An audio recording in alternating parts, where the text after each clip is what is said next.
Let's bring you some more stories now. And a month after they were evacuated to Ghana from war-torn Ukraine, some medical students say their education remains uncertain. Government has promised to ensure they are integrated into schools in Ghana to finish their programs. But the students say the longer it takes, the worse the situation becomes, even as fighting continues in Ukraine. Famulatur in the phone reports caught up with some of the students a month on. When Dorcas Jabate was on the flight back from troubled Ukraine a month ago, amidst the anxiety and trauma, she did not know what her educational future would look like.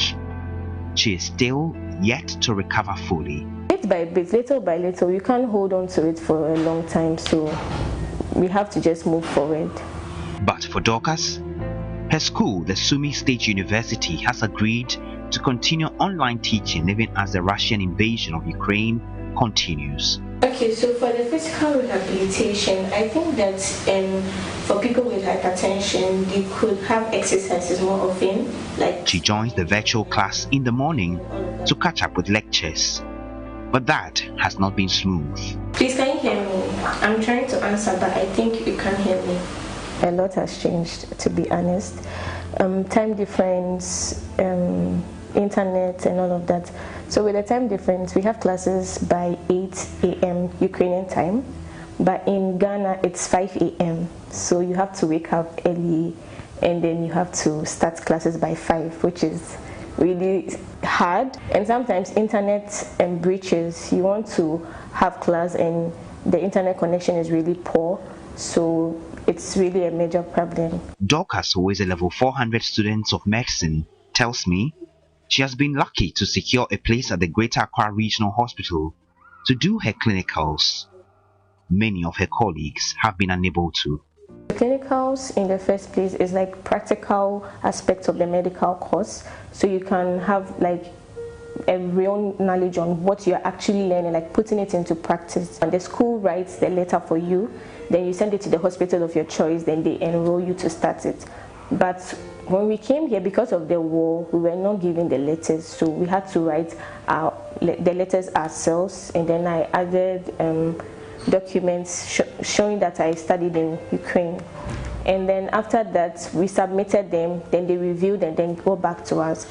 But we were told that we had to pay an amount to be able to start the process. So we paid and then the process started and then we enrolled.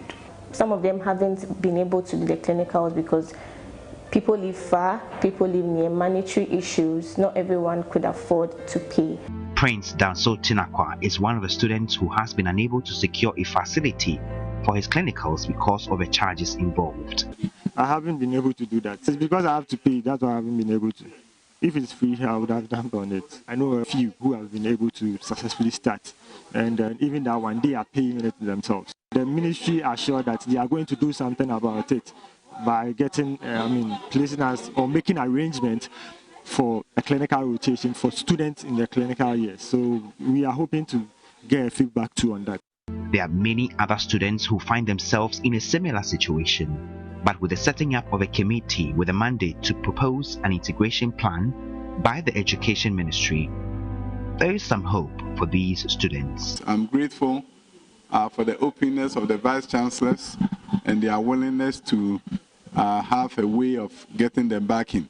So a committee has been set up, chaired by Dr. Nsiasare, the Presidential Advisor on Health, and our goal is to make sure within 4 weeks guidelines will be provided to ensure that the integration directed by the President becomes a reality. Dorcas, Prince and the others hope the uncertainty will be over in 4 weeks so they get back on track and complete their medical course as soon as practically possible. Famulatur, TV3 News, Accra.